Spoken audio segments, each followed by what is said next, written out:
السلام علیکم ورحمۃ اللہ وبرکاتہ۔ عزیز طلباء و طالبات، آئیے جماعت 10ویں مضمون سائنس سبق نمبر 5 ہے حرارت۔ تو چلیے آج ہم لکھتے ہیں حرارت کے سوال و جواب۔ تو چلیے پیارے بچوں شروع کرتے ہیں۔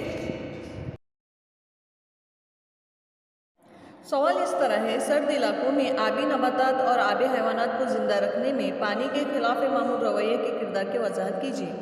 تو جواب ہے، سرد علاقے جیسے انٹارکٹیکا میں سرما کے موسم میں پانی کا درجہ حرارت 0 ڈگری سیلسیس سے بھی نیچے پہنچ جاتا ہے۔ درجہ حرارت کی ترتیب سے کم ہونے پر سطح کے پانی کا حجم حسب معمول کم ہو جاتا ہے اور اس کی کثافت میں اضافہ ہو جاتا ہے، اس لیے یہ کثیف پانی تہہ کی جانب چلا جاتا ہے اور تہہ کا لطیف پانی اوپر آ جاتا ہے۔ درجہ حرارت کم ہوتے ہوئے 4 ڈگری سیلسیس تک یہ عمل جاری رہتا ہے۔ درجہ حرارت 4 ڈگری سیلسیس اور اس سے کم ہو جانے پر اب یہ پانی اپنے خلاف معمول رویے کی وجہ سے سکڑنے کی بجائے پھیلتا ہے، یعنی اس کا حجم بڑھتا ہے اور کثافت کم ہوتی ہے، اس لیے یہ پانی کا ہلکا ہونے کی وجہ سے سطح پر ہی رہتا ہے۔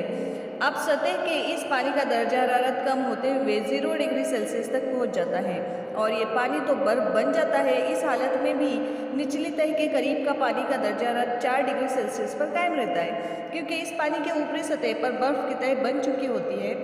برف حرارت کا غیر مؤثر ہے، اس لیے اس پانی کی حرارت فضا میں خارج ہونے نہیں پاتی، اس لیے وہ برف کی حالت میں ہی رہتا ہے، جبکہ تہہ کے پانی کا درجہ حرارت 4 ڈگری سیلسیس پر ہی قائم رہتا ہے۔ اس پانی کی حرارت نہیں ہو پاتی، اس لیے یہ پانی برف نہیں بن جاتا، اس لیے اس پانی کے آبی حیوانات اور نباتات زندہ ہے۔ کولڈ ڈرنک کی بوتل فریج سے نکال کر رکھنے پر بوتل کی بیرونی سطح پر پانی جمع ہوتا ہے۔ جواب ہے، فریج سے نکالی ہوئی پانی کی بوتل میں موجود پانی کا درجہ حرارت ایک مخصوص حد تک آتا ہے۔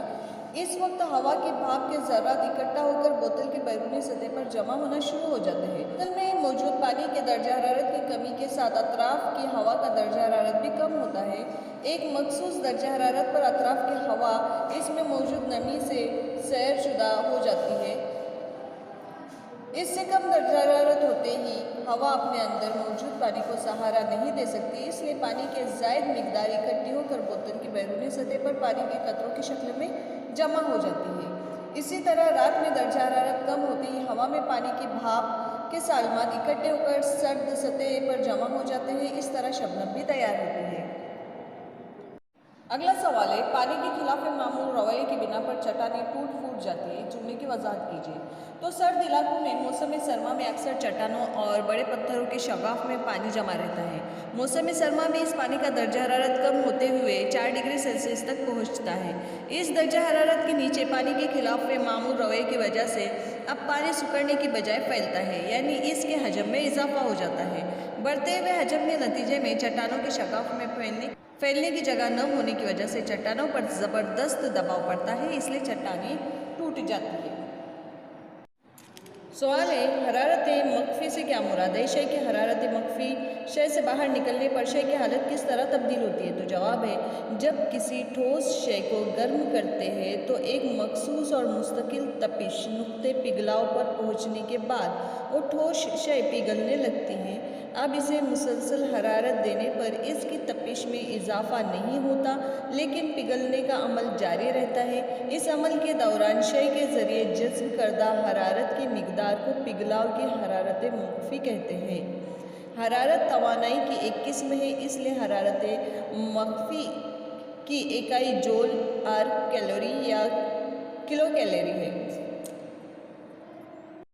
اگلا سوال ہے، شے کی حرارت خصوصی کی استطاعت ناپنے کے لیے کون سا خلیہ استعمال کیا جاتا ہے؟ تو جواب ہے، جب کسی شے کی حرارت خصوصی کی استطاعت کی پیمائش کے لیے مبدل حرارت کا خلیہ استعمال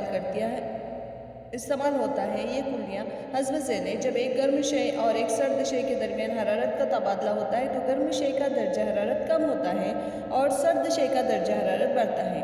اگر وہ اشیاء کو ایک نظام کے تحت اس طرح اطراف کے ماحول سے الگ کر دیا جائے کہ نہ تو اس نظام سے حرارت خارج ہو سکے اور نہ ہی اس نظام میں بیرونی حرارت داخل ہو سکے، تو سرد شے کی جذب کردہ حرارت برابر گرم شے کی خارج کردہ حرارت۔ اگلا سوال ہے، ہوا مرطوب ہے یا خشک ہے، کس بنا پر طے کریں گے؟ تو جواب ہے، ہوا مقررہ درجہ حرارت پر آبی بخارات سے سیر شدہ ہے یا نہیں، اس بنا پر کہہ سکتے ہیں کہ ہوا میں پانی کی بھاپ کس تناسب میں موجود ہے۔ اگر ہوا میں اضافی رطوبیت 100% ہو تو ہم کہہ سکتے ہیں کہ ہوا پانی کی بھاپ سے سیر شدہ ہے۔ ہوا میں اگر پانی کی بوندیں محسوس ہو تب بھی کہا جا سکتا ہے کہ ہوا آبی بخارات سے سیر شدہ ہے۔ درختوں اور گھاس کے پتوں پر پانی شبنم کے قطرے نظر آئے تب بھی ہم کہہ سکتے ہیں کہ ہوا آبی بخارات سے سیر شدہ ہے۔ اگر اضافی رطوبیت 100% سے کم ہو تب بھی کہا جا سکتا ہے کہ ہوا آبی بخارات سے سیر شدہ نہیں ہے۔